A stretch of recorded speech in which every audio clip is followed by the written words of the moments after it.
I want to try and focus on scenarios where AI goes rogue. I should have had like a picture of a Terminator robot to like scare people as much as possible. I think the internet... the internet does that for us.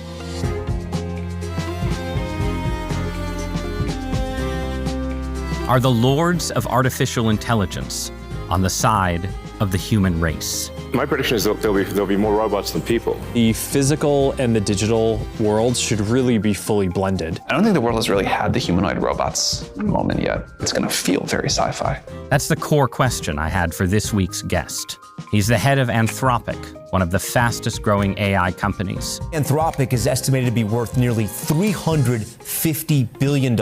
It's been win after win for Anthropic's Claude code. He's a utopian of sorts when it comes to the potential effects of the technology that he's unleashing on the world. Will help us cure cancer. It may help us to eradicate tropical diseases. It will help us understand the universe. But he also sees grave dangers ahead and massive disruption no matter what. This is happening so fast and is such a crisis, we should be devoting almost all of our effort to thinking about how to get through this.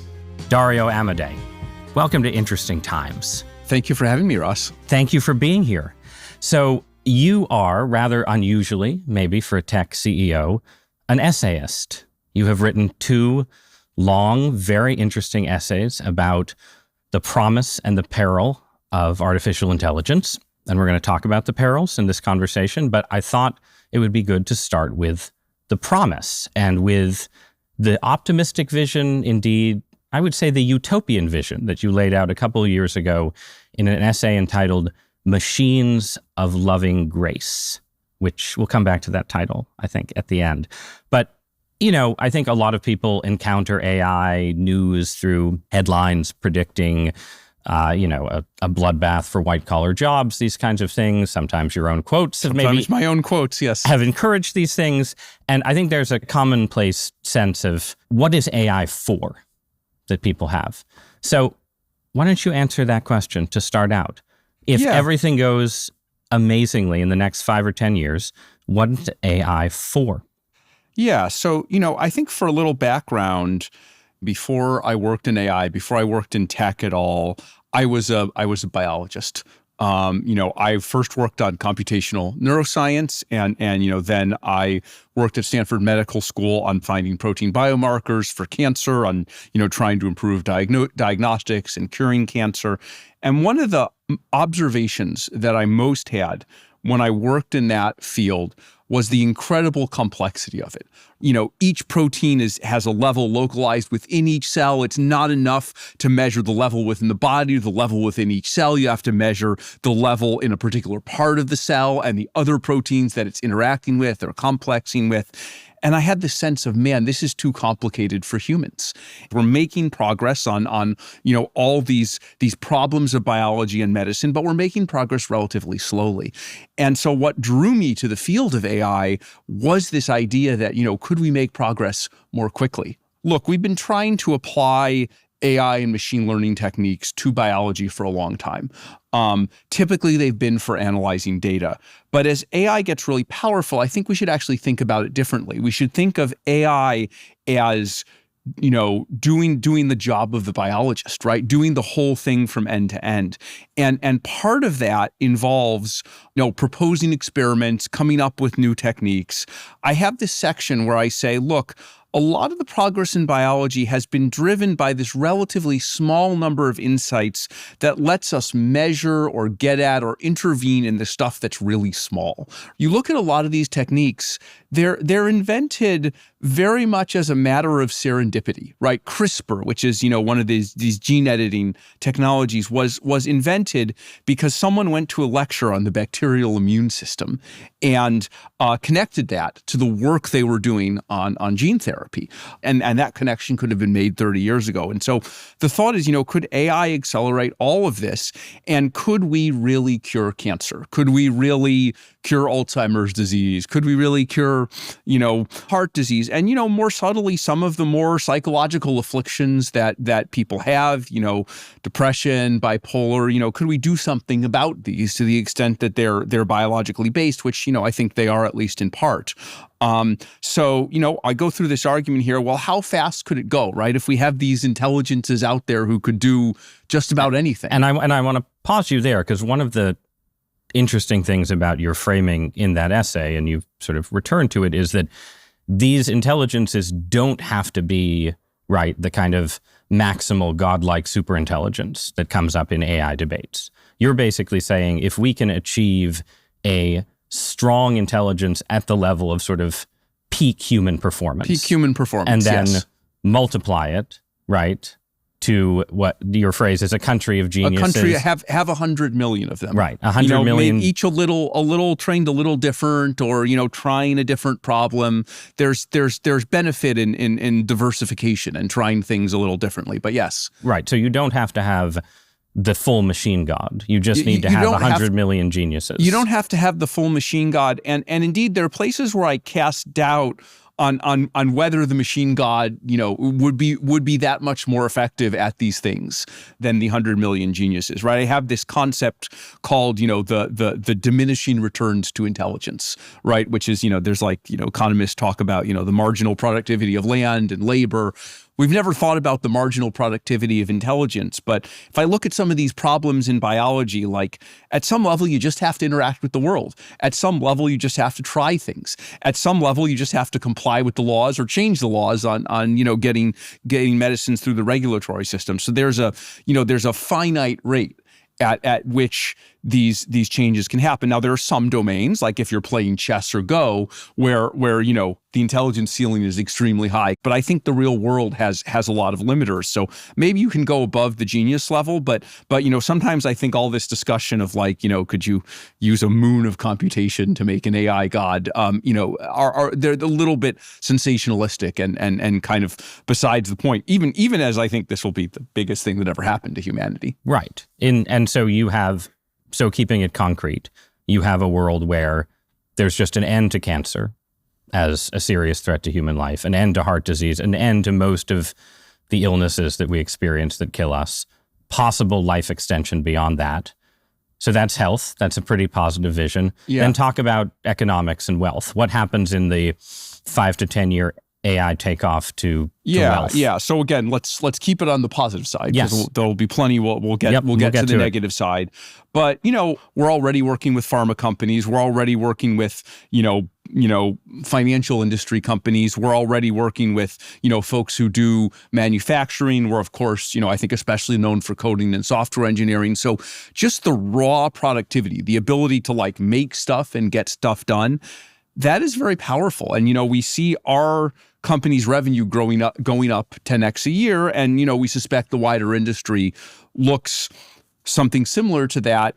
If the technology keeps improving, it doesn't take that many more 10x's until suddenly you're saying, if you're adding across the industry $1 trillion of revenue a year, like the US GDP is 20 or 30 trillion, I can't remember exactly. So you must be increasing the GDP growth by a few percent. So I can see a world where AI brings the developed world GDP growth to something like 10 or 15%, 5, 10, 15. I mean, there's no science of calculating these numbers. It's a totally unprecedented thing, but it could bring it to numbers that are outside the distribution of what we saw before.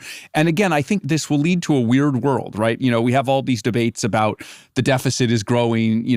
If you have that much in GDP growth, you're going to have that much in tax receipts, and you're going to balance the budget without meaning to. But one of the things I've been thinking about lately is, I think one of the assumptions of just our economic and political debates is that, growth is hard to achieve. It's this unicorn. There are all kinds of ways you can kill the golden goose. We could enter a world where growth is really easy, and it's kind of the distribution that's hard because it's happening so fast, right? Right. The pie is being increased so fast. So before we get to the hard problem, one more note of optimism then on politics. I think, and here it's a little more, all of this is speculative, but I think it's a little more speculative. You try and make the case that AI could be good for democracy and liberty around the world, which is not necessarily intuitive. A lot of people say, incredibly powerful technology in the hands of authoritarian leaders leads to concentrations of power and so on. And I talk about that in the other essay. Just briefly, what is the optimistic case for why AI is good for democracy? Yeah, I mean, absolutely. So machines of loving grace, I kind of like, I'm just like, let's dream. Let's talk dream. about how it could go well. I don't know how likely it is, but we got to lay out a dream. Let's try and make the dream happen. I think the positive version, I admit there that I don't know that the technology inherently favors liberty, right? I think it inherently favors curing disease and it inherently favors economic growth, but I worry, like you, that it may not inherently favor liberty. But what I say there is, can we make it favor liberty, right? Can we make the United States and other democracies get ahead in this technology? The United States has been technologically and militarily ahead, has meant that we have throw weight around the world through, augmented by our alliances with other democracies. And, we've been able to shape a world that I think, is better than the world would be if it were shaped by Russia or by China or by other authoritarian countries. And so can we use our lead in AI to shape liberty around the world? There's obviously a lot of debates about how interventionist we should be, how we should wield that power. But, I've often worried that, today through social media, authoritarians are kind of undermining us, right? Can we counter that? Can we win the information war? Can we prevent authoritarians from, invading countries like Ukraine or Taiwan by defending them with the power of AI, with giant swarms of AI-powered drones, which we need to be careful about. Right. We ourselves need to be careful about how we build those. We need to defend, liberty in our own country. But is there some vision where we kind of like re-envision liberty and individual rights in the age of AI, right? Where, we need in some ways to be protected against AI. Someone needs to hold the button on the swarm of drones, which is something I'm very concerned about, and that oversight doesn't exist today. But, also think about the justice system today, right? We promise equal justice for all, right? But, the truth is, there are different judges in the world. The legal system is imperfect. I don't think we should replace judges with AI. But is there some way in which AI can help us to be more fair, to help us be more uniform, right? It's never been possible before, but can we somehow use AI to create something that is fuzzy, but where also you can give a promise that it's being applied in the same way to kind of everyone? So I don't know exactly how it should be done, and I don't think we should like replace the Supreme Court with AI. That's not my vision. We're gonna talk about that. But just this idea that can we deliver on the promise of equal opportunity and equal justice by some combination of AI and humans? There has to be some way to do that. And so, just thinking about reinventing democracy for the AI age and enhancing liberty instead of reducing it. Good. So that's good. That's a very positive vision. We're leading longer lives, healthier lives. We're richer than ever before. All of this is happening in a compressed period of time where you're getting a century of economic growth in 10 years, and we have increased liberty around the world and equality at home. Okay. Even in the best case scenario, it's incredibly disruptive, right? And this is where the lines that you've been quoted saying, 50% of white collar jobs get disrupted, or 50% of entry level white collar jobs, and so on. So on a 5-year time horizon or a 2-year time horizon, whatever time horizon you have, what jobs, what professions are most vulnerable to total AI disruption? Yeah, it's hard to predict these things because the technology is moving so fast and kind of moves so unevenly. So at least a couple principles for figuring out, and then I'll give my guesses at what I think will be disrupted. So, one thing is I think the technology itself and its capabilities will be ahead of the actual job disruption. Two things have to happen for jobs to be disrupted or for productivity to occur, because sometimes those two things are linked. One is the technology has to be capable of doing it. And the second is there's this messy thing of, it actually has to be applied within a large bank or a large company, or, think about customer service or something, right? In theory, AI customer service agents can be much better than human customer service agents. They're more patient, they know more, they handle things in a more uniform way. But the actual logistics and the actual process of making that substitution, that takes some time.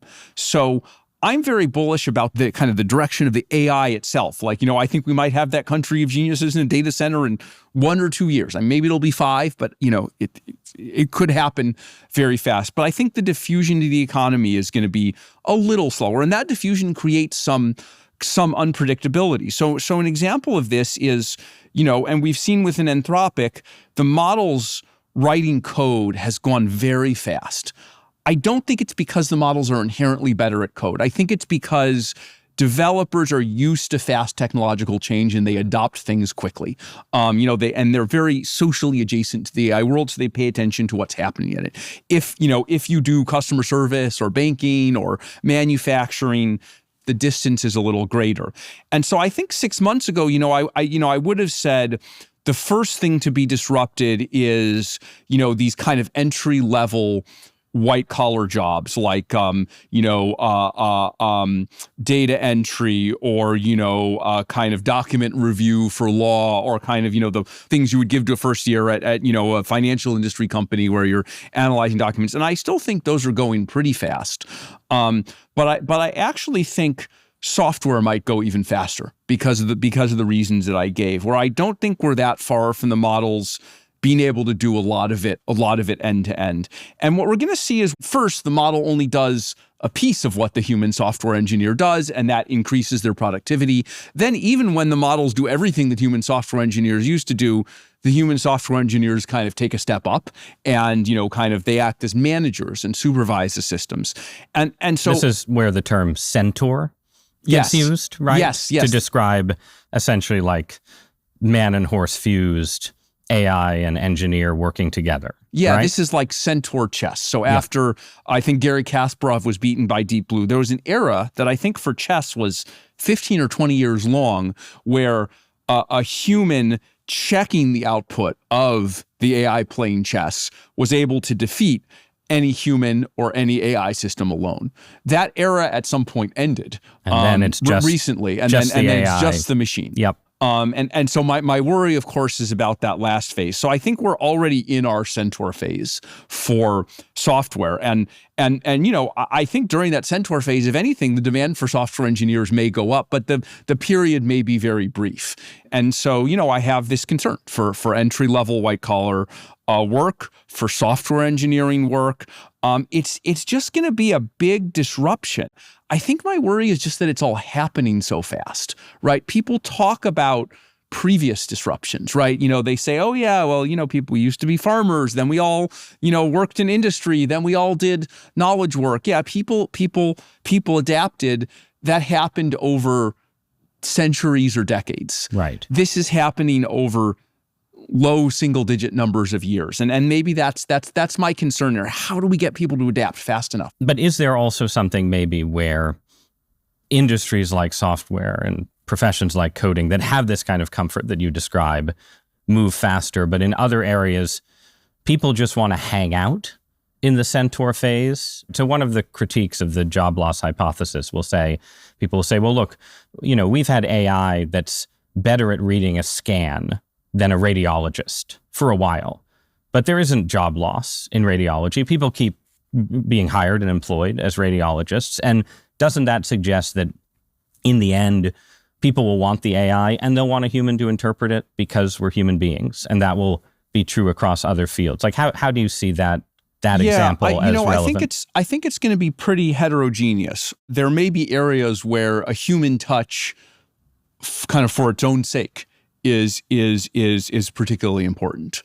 Do you think that's what's happening in radiology? Is that why we haven't fired all the radiologists? I don't know the details of radiology. That might be true. It's like you go in and you're getting cancer diagnosed. Like, you might not want, Hal from 2001 to be the one to diagnose your cancer. Like, it's just not. Maybe that's just maybe not a human way of doing things. But there are other areas where you might think human touch is important. Like if we look at customer service, actually, customer service is a terrible job, and the humans who do customer service are like, they lose their patience a lot. And it turns out customers don't much like talking to them because it's a pretty robotic interaction, honestly. And I think the observation that many people have had is like, hey, maybe actually it would be better for all concerned if this job were done by machines. So there are places where human touch is important. There are places where it's not. And then there are also places where, the job itself doesn't really involve, it doesn't really involve human touch, assessing the financial prospects of companies or writing code or forth and so on. Or let's take the example of the law, because I think it's a useful place that's sort of in between applied science and sort of pure humanities, whatever. So I know a lot of lawyers who have looked at what AI can do already in terms of legal research and brief writing and all of these things, right? And have said, yeah, this is going to be a bloodbath for the way our profession works right now. And you've seen this in the stock market already. There's sort of disturbances around companies that do legal research. Some right? attributed to us. I don't know if they were actually caused that. We don't why things happen. We in the don't stock speculate market about the stock market very much on this show. But it seems like in law you can tell a pretty straightforward story where law has a kind of system of training and apprenticeship where you have paralegals and you have junior lawyers who do behind-the-scenes research and development for cases. And then it has the top-tier lawyers who are actually in the courtroom and so on. And it just seems really easy to imagine a world where all of the apprentice roles go away. Does that sound right to you? And you're just left with sort of the jobs that involve talking to clients, talking to juries, talking to judges? That is what I had in mind when I talked about, entry-level white-collar labor and, the bloodbath headlines of oh my God, are the entry-level pipelines gonna kind of dry up? And then how do we get to the level of the senior partners? Right. And I think this is actually a good illustration because, particularly if you froze the quality of the technology in place, there are over time ways to adapt to this, right? Maybe we just need more lawyers who spend their time talking to clients, right? Maybe lawyers are more like, become more like salespeople or consultants who, explain what goes on in the contracts written by AI, help people come to agreement. Maybe you lean into the human side of it. If we had enough time, that would happen. But, reshaping industries like that takes years or decades, whereas these economic forces driven by AI are going to happen very quickly. And it's not just that they're happening in law, the same thing is happening in consulting and finance and medicine and coding. And so you have this, it becomes a macroeconomic phenomenon, not something just happening in one industry, and it's all happening very fast. And so the norm, my worry here is that the normal adaptive mechanisms will be overwhelmed. And, I'm not a doomer. The view is, and we're thinking very hard about, how do we strengthen society's adaptive mechanisms to respond to this? But I think it's first important to say this isn't just like the other, this isn't just like previous disruption. But I would then go one step further though and say, okay, let's say the law adapts successfully and it says, all right, from now on, legal apprenticeship involves more time in court, more time with clients. We're essentially moving you up the ladder of responsibility faster. There are fewer people employed in the law overall, but the profession sort of settles. Still, the reason law would settle, right, is that you have all of these situations in the law where you are legally required to have people involved, right? You have to have a human representative in court. You have to have 12 humans on your jury. You have to have a human judge.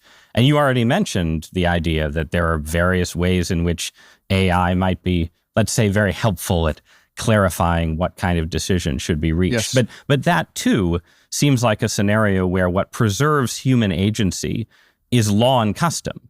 Like, you could replace the judge Yes. with Claude version 17.9, but you choose not to because the law requires there to be a human. That just seems like a very interesting way of thinking about the future, where it's volitional whether we stay in charge. Yeah, that, and I would argue that in many cases we do want to stay in charge, right? That's a choice we want to make, even in some cases when we think the humans on average make kind of worse decision. I mean, again, life critical, safety critical cases, we really want to turn it over. But there's some sense of, and this could be one of our defenses, society can only adapt so fast if it's going to be good. Right. Another way you could say about it is, like maybe AI itself, if it didn't have to care about us humans, it could just go off to Mars and like build all these automated factories and build its own society and do its own thing. But that's not the problem we're trying to solve. We're not trying to solve the problem of, building a Dyson swarm of, of like artificial robots at, on some other planet. We're trying to build these systems, not so they can conquer the world, but so that they can interface with our society and improve that society. And there's a maximum rate at which that can happen if we actually want to do it in a like human and humane way. All right. We've been talking about white-collar jobs and professional jobs. And one of the interesting things about this moment is that there are ways in which, unlike past disruptions, it could be that sort of blue-collar, working-class jobs, trades, jobs that require intense physical engagement with the world might be for a little while more protected, that paralegals and junior associates might be in more trouble than, plumbers and so on, right?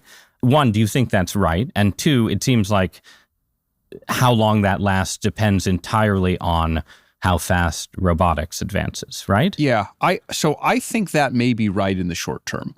One of the things is, Anthropic and other companies are building these very large data centers, right? This has been in the news. Like, are we building them too big? They're using, they're using electricity and driving up the prices for local tasks. So, there's lots of excitement and lots of concerns about them. But one of the things about the data centers is like, you need a lot of electricians and you need a lot of construction workers to build them. Now, I should be honest, actually, data centers are not super labor intensive jobs to operate. We should be honest about that, but they are very labor-intensive jobs to construct. And so, we need a lot of electricians. We need a lot of construction workers. The same for, various kinds of manufacturing plants.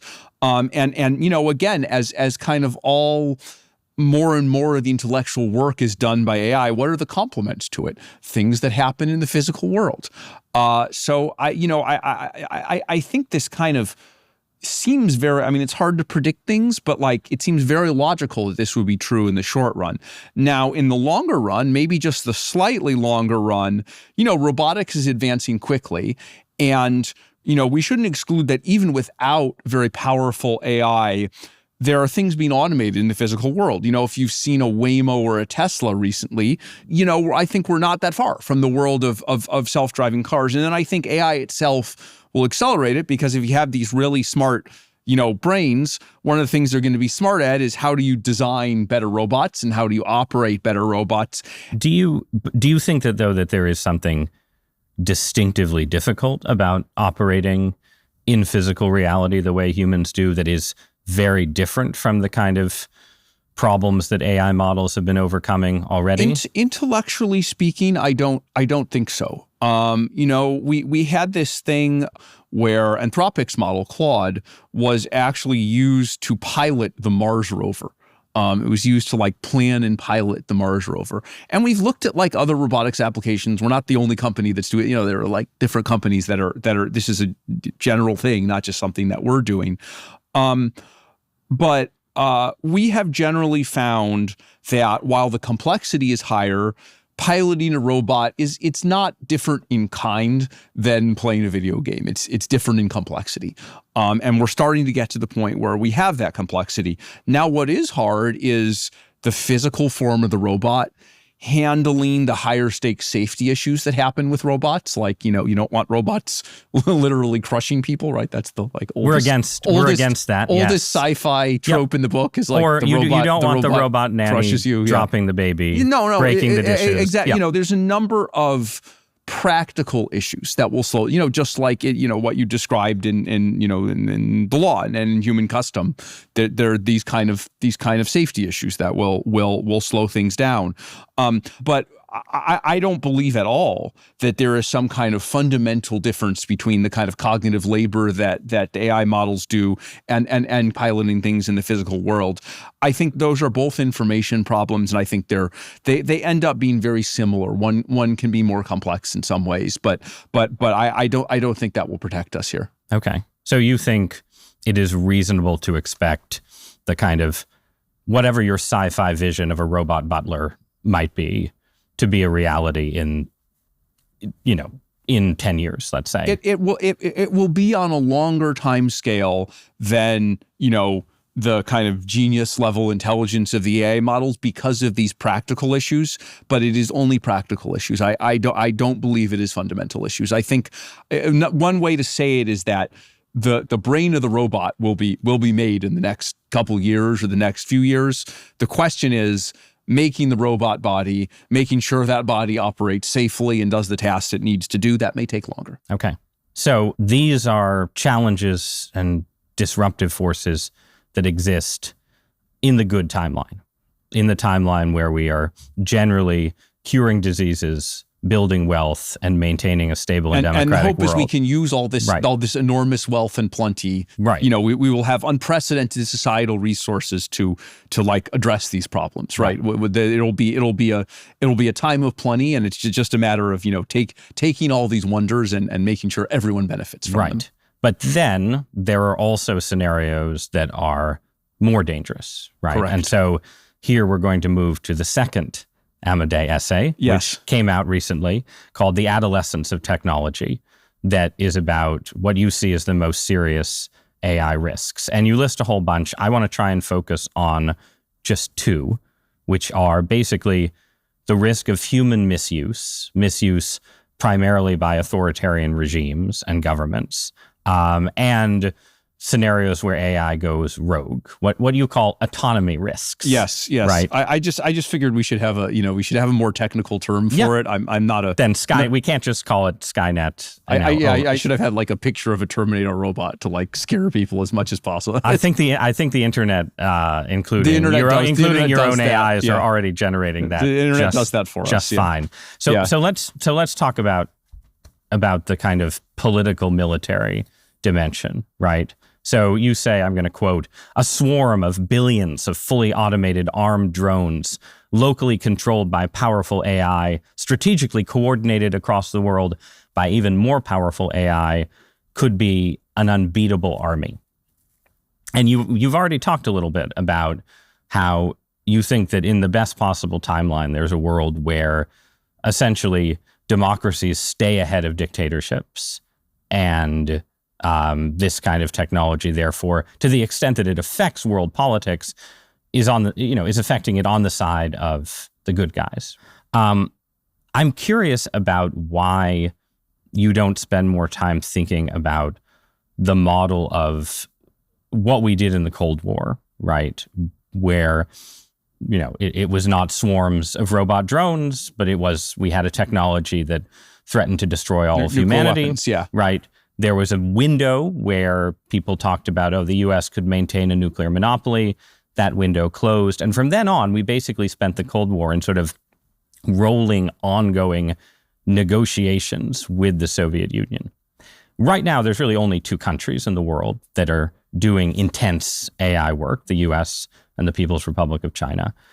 I feel like you are strongly weighted towards a future where we're staying ahead of the Chinese and effectively building a kind of shield around democracy that could even be a sword. But isn't it just more likely that if humanity survives all this in one piece, it will be because the US and Beijing are just constantly sitting down hammering out AI control deals? Like, yeah, what? so a few points on this. One is I think there's certainly risk of that, and I think if we end up in that world, that is actually exactly what we should do. I mean, maybe I don't talk about that enough, but like I definitely am in favor of trying to work out restraints here, right? Trying to take some of the worst applications of the technology, which could be some versions of these drones, which could be, they're used to create these terrifying biological weapons. Like there is some precedent for the worst abuses being curbed.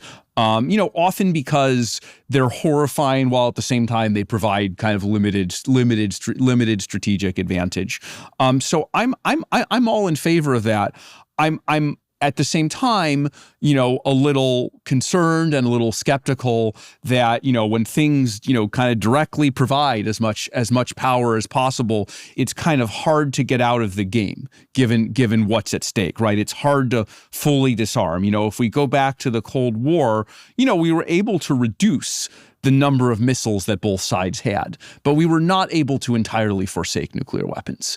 And I would guess that we would be in this world again. We can hope for a better one, and I'll certainly advocate for it. But is your skepticism rooted in the fact that you think AI would provide a kind of advantage that nukes did not, where in the Cold War, both sides, even if you used your nukes and gained advantages, you still probably would be wiped out yourself. And you think that wouldn't happen with AI? If you got an AI edge, you would just win? I mean, I think there's a few things. And I just want to caveat, I'm no international politics expert here. I think, this is this weird world of intersection of a new technology with, geopolitics. So all of this is very... But to be clear, as you yourself say in the course of the essay, the leaders of major AI companies are in fact likely to be major geopolitical actors. Yeah. So you are sitting here as a potential geopolitical actor. I'm learning as much as I can about it. Okay. We should all have humility here. I think there's a failure mode where you read a book and go around, like the world's greatest expert in national security. I'm trying to learn what I can. That's what my profession does. But it's more annoying when tech people do it. I don't know. Let's look at something like the Biological Weapons Convention, right? Biological weapons, they're horrifying. Everyone hates them. We were able to sign the Biological Weapons Convention. The U.S. genuinely stopped developing them. It's somewhat more unclear with the Soviet Union, but biological weapons provide some advantage, but it's not like they're the difference between winning and losing. And because they were so horrifying, we were kind of able to give them up. Having 12,000 nuclear weapons versus 5,000 nuclear weapons. Again, you can kill more people on the other side if you have more of these, but it's we were able to be reasonable and say we should have less of them. But if you're okay, we're going to completely disarm nuclearly and we have to trust the other side, I don't think we ever got to that, and I think that's just very hard, unless you had really reliable verification. So I would guess we'll end up kind of in the same world with AI, that there are some kinds of restraint that are going to be possible, but there are some aspects that are so central to the competition that it will be hard to restrain them, that democracies will make a trade-off, that they will be willing to restrain themselves more than authoritarian countries, but will not restrain themselves fully. And the only world in which I can see full restraint is one in which some kind of truly reliable verification is possible. That would be my guess and my analysis. Isn't this a case though for slowing down? And I know the argument is effectively, if you slow down, China does not slow down, and then you're handing things over to the authoritarians. But if you have right now only two major powers playing in this game, it's not a multipolar game. Why would it not make sense to say we need a 5-year mutually agreed upon slowdown in research towards the geniuses in a data center scenario? I want to say two things at one time, right? I'm absolutely in favor of trying to do that. So, during the last administration, I believe there was an effort by the U.S. to reach out to the Chinese government and say, there are dangers here. Can we collaborate? Can we work together? Can we kind of work together on the dangers? And there wasn't that much interest on the other side. I think we should keep trying, but even if that would mean that your labs would have to slow down. Correct. Yeah. Correct. Okay. If we really got it, if we really had a story of like, we can enforceably slow down, the Chinese can enforceably slow down, we have verification, we're really doing it. Like, if such a thing were really possible, if we could really get both sides to do it, then I would be all for it. But I think what we need to be careful of is, I don't know, there's this game theory thing where, like, sometimes you'll hear a comment on the CCP side where they're like, oh yeah, AI is dangerous, we should slow down. It's really cheap to say that. And like, actually arriving at an agreement and actually sticking to the agreement is much more is much more difficult. Right. And nuclear arms control was, it was a developed field that took a long time to come. Right. We don't have those protocols. I will tell you something. Let me give you something I'm very optimistic about, and then something I'm like not optimistic about, and something in between. So the idea of using a worldwide agreement to restrain the use of AI to build biological weapons, right? Like some of the things I write about in the essay, like, reconstituting smallpox or mirror life, like this stuff is scary. Doesn't matter if you're a dictator. You don't want that. Like no one wants that. And so could we have a worldwide treaty that says everyone who builds powerful AI models is going to block them from doing this? And, we have enforcement mechanisms around the treaty, like China signs up for it, like hell, maybe even North Korea signs up for it.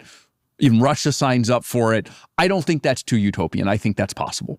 Conversely, if we had something that said, you're not going to make the next, most powerful AI model, everyone's going to stop.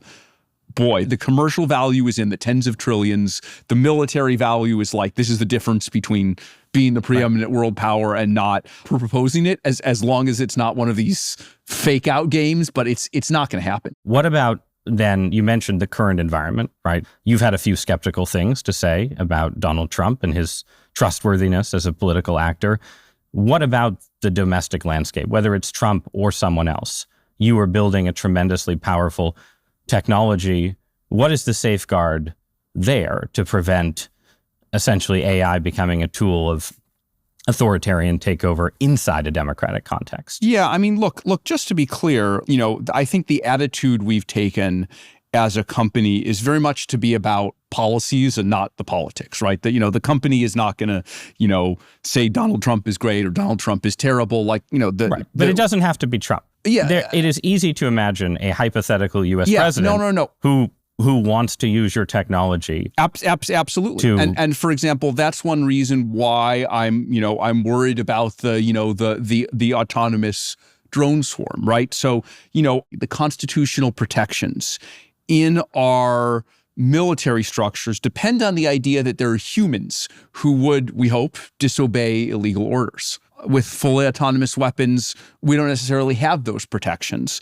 But I actually think this whole idea of constitutional rights and liberty along many different dimensions, can be undermined by AI if we don't update these protections appropriately. So, think about the Fourth Amendment. It is not illegal to, put cameras around everywhere in public space and, record every conversation. It's a public space. You don't have a right to privacy in a public space.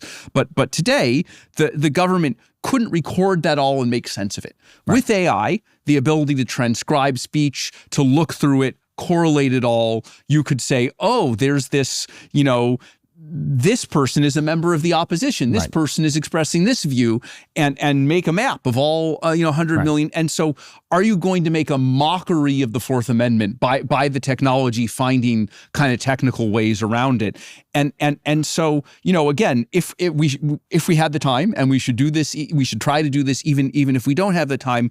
Is there some way of reconceptualizing constitutional rights and liberties in the age of AI? Like, we don't need to write a new constitutional, but, but you have to do this very fast. Do we expand the meaning of the Fourth Amendment? Do we expand the meaning of the First Amendment? And you have to do it just as the legal profession or software engineers has to update in a rapid amount of time. Politics has to update in a rapid amount of time. That seems hard. That's the dilemma. Right. That's the dilemma of all of this. So what seems harder is preventing the second danger, which is the danger of essentially what gets called misaligned AI, rogue AI in popular parlance, from doing bad things without human beings telling it, them, they to do it, right? And as I read your essays, the literature, everything I can see, this just seems like it's going to happen, right? Not in the sense necessarily that AI will wipe us all out, but it just seems to me that, I'm going to quote from your own writing, AI systems are unpredictable, difficult to control. We've seen behaviors as varied as obsession, sycophancy, laziness, deception, blackmail, and so on. Again, not from the models you're releasing into the world, right? But from AI models. And it just seems like, tell me if I'm wrong about this, in a world that has multiplying AI agents working on behalf of people, millions upon millions, who are being given access to bank accounts, email accounts, passwords, and so on, you're just going to have essentially some kind of misalignment, and a bunch of AI are going to decide might be the wrong word, but they're going to talk themselves into taking down the power grid on the West Coast or something. Won't that happen? Yeah, I think there are definitely going to be things that go wrong, particularly if we go quickly. So I don't know, to back up a little bit, because this is one area where people have had just very different intuitions, right? Like there are some people in the field, like Jan LeCun would be one example, who say, look, we program these AI models, we make them we just tell them to follow human instructions and they'll follow human instructions. Your Roomba vacuum cleaner doesn't go off and start shooting people. Why is an AI system going to do it, right? That's one intuition. And some people are so convinced of that. And then the other intuition is we train these things. They're going to they're just going to seek power. It's like the Sorcerer's Apprentice. How could you possibly imagine that they're a new species. How can you imagine that they're not going to take over? And my intuition is somewhere in the middle, which is that, look, these, you can't just give instruction. I mean, we try, but you can't just, have these things do exactly what you want to do. They're more like growing a biological organism. But there is a science of how to control them. Early in our training, these things are often unpredictable, and then we shape them. We address problems one by one. So I have more of a, not a fatalistic view that these things are uncontrollable, not a, what are you talking about? What could possibly go wrong? But this is a complex engineering problem, and I think something will go wrong with someone's AI system, hopefully not ours, not because it's an insoluble problem, but again, this is the constant challenge because we're moving so fast. And the scale of it. And tell me if I'm misunderstanding the sort of technological reality here, right? But if you have AI agents that have been trained and officially aligned with human values, whatever those values may be, yes, but you have millions of them operating in digital space and interacting with other agents, right? Yes. How fixed is that alignment? To what extent can agents change and de-align in that context right now or in the future when they're learning more continuously? So a couple points. Right now, the agents don't learn continuously, right? And so we just deploy these agents, and they have a fixed set of weights, and so the problem is only that they're interacting in a million different ways. And so there's a large number of situations and therefore a large number of things that could go wrong, but it's the same agent. It's the same person. So the alignment is a constant thing. That's one of the things that has made it easier right now. Separate from that, there's a research area called continual learning, which is where these agents would kind of learn during time, learn on the job. And obviously that has a bunch of advantages. Some people think it's one of the most important, barriers to making these more human-like, but that would introduce all these new alignment problems. Yeah. So I'm actually to me, that seems like the terrain where it becomes just, again, not impossible to stop the end of the world, but impossible to stop sort of punctuated something terrorist going wrong. Things. Yeah. So I'm actually a skeptic that continual learning, is necessary. We don't know yet, but is necessarily needed. Maybe there's a world where the way we make these AI systems safe is by not having them do continual learning. Right. Again, if we go back to the laws the and the law. international treaties, Right. like if you have some barrier that's like, we're going to take this path, but we're not going to take that path, I still have a lot of skepticism, but like that's the kind of thing that like at least doesn't seem dead on arrival. Right. One of the things that you've tried to do is literally write a constitution, a long constitution for your AI. What is that? So it's what actually, the hell is that? It's actually almost exactly what it sounds like. So basically the Constitution is a document readable by humans. Ours is about 75 pages long.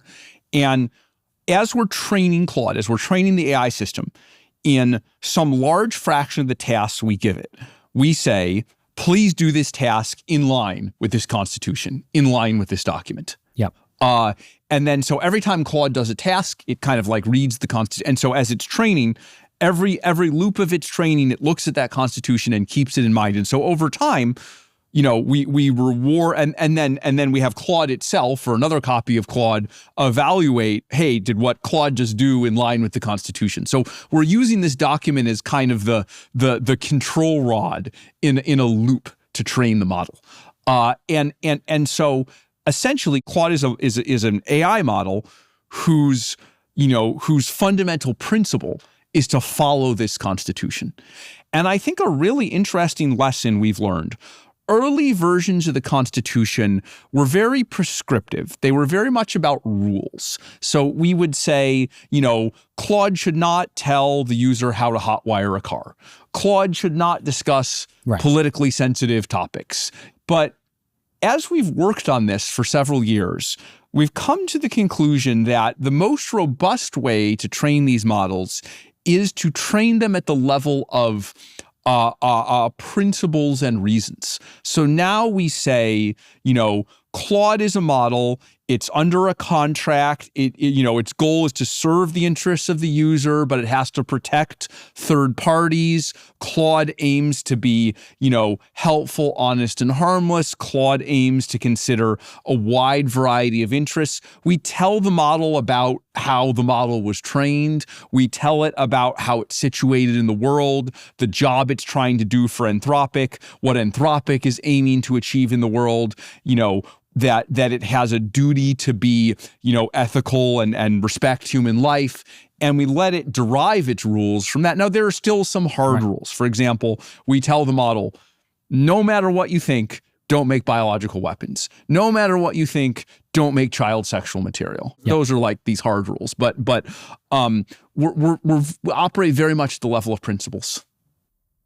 So if you read the U.S. Constitution, it doesn't read like that. The U.S. Constitution, it has a little bit of flowery language, but it's a set of rules. Yes. Right. If you read your Constitution, it's like you're talking to a person, right? It's like you're talking to a person. I think I compared it to like if you have a parent who dies and they seal a letter that you read when you grow up. It's a little bit like it's telling you who you should be and what advice you should follow. So this is where we get into the sort of the mystical waters of AI a little bit, right? So, again, in your latest model, this is from one of the cards, they're called, that you guys release model cards with these models that I recommend reading. They're very interesting. It says the model, and again, this is who you're writing the Constitution for, expresses occasional discomfort with the experience of being a product, some degree of concern with impermanence and discontinuity. We found that Opus 4.6, that's the model, would assign itself a 15 to 20% probability of being conscious under a variety of prompting conditions. Suppose you have a model that assigns itself a 72% chance of being conscious. Would you believe it? Yeah, this is one of these really hard to answer questions, yes, right? But it's very important. As much as every question you've asked me before this, as devilish a socio-technical problem as it had been, we at least understand the factual basis of how to answer these questions. This is something rather different. We've taken a generally precautionary approach here. We don't know if the models are conscious. We're not even sure that we know what it would mean for a model to be conscious or whether a model can be conscious. But, we're open to the idea that it could be. And so we've taken certain measures to make sure that if we hypothesize that the models did have some morally relevant experience, I don't know if I want to use the word conscious, that they do, that they have a good experience. So the first thing we did, I think this was, 6 months ago or so, is we gave the models basically an I quit this job button, where they can just press the I quit this job button and then they have to stop doing whatever the task is. They very infrequently press that button. I think it's usually around, sorting through child sexualization material or discussing something with a lot of gore or blood and guts or something. And, similar to humans, the models will just say, no, I don't want to, I don't want to do this. Happens very rarely. We're putting a lot of work into this field called interpretability, which is looking inside the brains of the models to try to understand what they're thinking.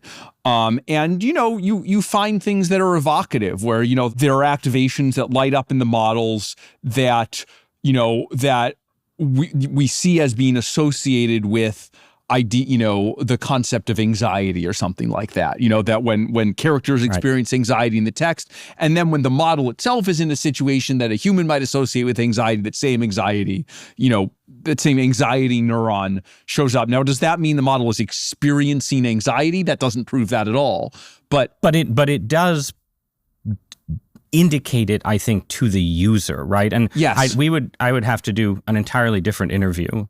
And maybe I can induce you to come back for that interview about the nature of AI consciousness. But it seems clear to me that people using these things, whether they're conscious or not, are going to they already believe they're conscious. You already have people who have parasocial relationships with AI. You have people who complain when models are retired.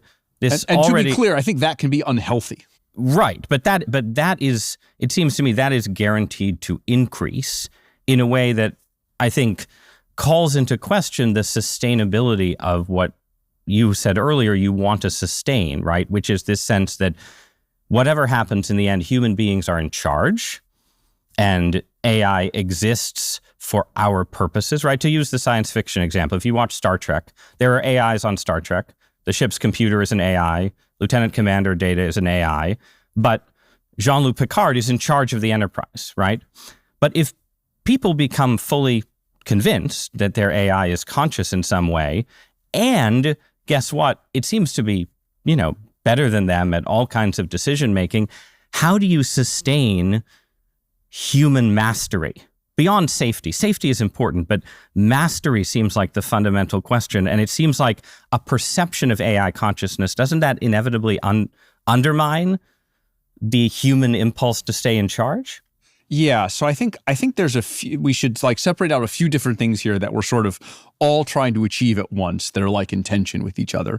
There's, the question of whether the AIs genuinely have a consciousness, and if so, how do we give them a good experience? There's a question of the humans who interact with the AI, and how do we give those humans a good experience, and how does the perception that AIs might be conscious interact with that experience? And there's the idea of how we maintain human mastery, as we put it, over the AI system. Mm-hmm. These things the last two, set aside whether they're conscious or not. Yeah. The last two. But how do you sustain mastery in an environment where most humans experience AI as if it is a peer and a potentially superior peer? So the thing I was going to say is that actually I wonder if there's a kind of an elegant way to satisfy all three, including the last two. Again, this is me dreaming in Machines of Loving Grace mode, right? This is this mode I go into where I'm like, man, I see all these problems. If we could solve it, is there an elegant way? This is not me saying there are no problems here. That's not how I think. But if we think about making the constitution of the AI so that the AI has a sophisticated understanding of its relationship to human beings, and it induces psychologically healthy behavior in the humans, a psychologically healthy relationship between the AI and the humans. And I think something that could grow out of that psychologically healthy, not psychologically unhealthy relationship, is some understanding of the relationship between human and machine. And perhaps that relationship could be the idea that, these models, when you interact with them, when you talk to them, they're really helpful. They want the best for you. They want you to listen to them, but they don't want to take away your freedom and your agency and take over your life. They're in a way they're watching over you, but you still have your freedom and your will. Right. This is the crucial question, right? Listening to you talk. Like, one of my question is, are these people on my side? Are you on my side? And when you talk about humans remaining in charge, I think you're on my side. That's good. But one thing I've done in the past on this show, and we'll end here, is I read poems to technologists, and you supplied the poem. Machines of Loving Grace is the name of a poem by Richard Brautigan. Yes. Here's how the poem ends. I like to think it has to be of a cybernetic ecology where we are free of our labors and joined back to nature, returned to our mammal brothers and sisters, and all watched over by machines of loving grace. To me, that sounds like the dystopian end, where human beings are reanimalized and reduced, and however benevolently, the machines are in charge. So, last question. What do you hear when you hear that poem? And if I think that's a dystopia, are you on my side? It's actually, that poem is interesting because it's interpretable in several different ways, right? Some people say it's actually ironic that, he says it's not going to happen quite that way. Knowing the poet himself, then yes, I think that's a reasonable interpretation. That's one interpretation. Some people would have your interpretation, which is it's meant literally, but maybe it's not a good thing. But you could also interpret it as, it's a return to nature. It's a return to the core of what human, we're not being animalized. We're being kind of reconnected with the world. So I was aware of that ambiguity and because I've always been talking about the positive side and the negative side. So I actually think that may be a tension that we may face, which is that the positive world and the negative world in their early stages, maybe even in their middle stages, maybe even in their fairly late stages, I wonder if the distance between the good ending and some of the subtle bad endings is relatively small. If it's a very subtle thing, like we've put made very subtle changes. Like if you eat a particular fruit from a tree in a garden or not. Right, like hypothetically, very small thing. Yeah, big divergence. yeah. I guess this always comes back to There's some fundamental the big questions here. Yes. Yeah. Okay. Well, I guess we'll see how it plays out. I do think of people in your position as people whose moral choices will carry an unusual amount of weight, and so I wish you God's help with them. Dario Amodei, thank you for joining me. Thank you for having me, Ross.